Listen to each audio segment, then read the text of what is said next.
Yeah, because I went in, I get like STI testing every 3 to 6 months, you know, and I had to break up over the summer. I broke up with him. Why? Because he was just like emotionally evading me, and we made these like plans, and then he didn't follow through on the plans, and I was like, you know what?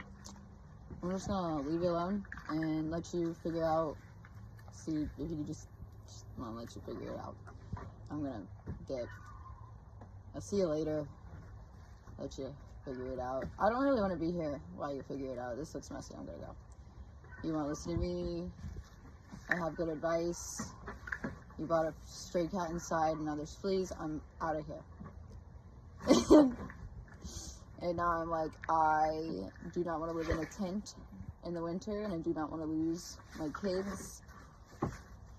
You seem to have a somewhat warm building. How would you like a friend?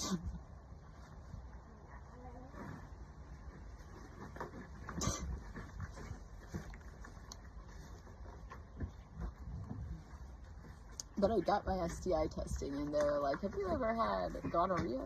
No, it wasn't gonorrhea, it was syphilis. Yeah, and they were like, I was like, no, I have not. And they were like, when was the last time you got tested? It was like December 2024. And they're like, okay, well, so you've never been told you have it? And they're like, well, it says here in the test, because they took longer for my results, and I was like, well, that's weird. And so it was like 2 weeks later, and they were like, okay, so the first test said that you were positive, but not exactly. There's 2 different tests. One of them, it shows that you have antibodies forming. They show you're trying to fight off that type of infection.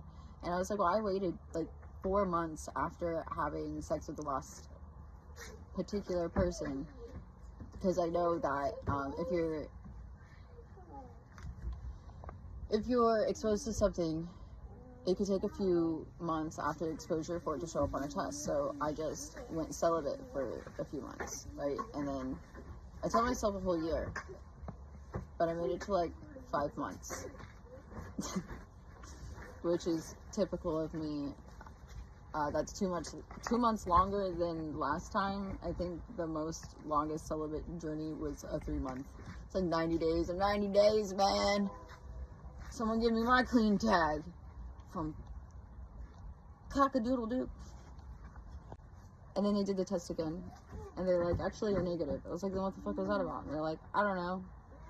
I was like, what? And they're like, yeah, we double tested it. It was just a fluke. And I was like, this has happened so many times, I'm starting to think it's not a fluke anymore. Like, what is going on in my body where all these tests are going all crazy, and the doctors are like, oh, that's weird. That's not really happened. Like, we don't see that very often. We don't even know why, but it's not what you think.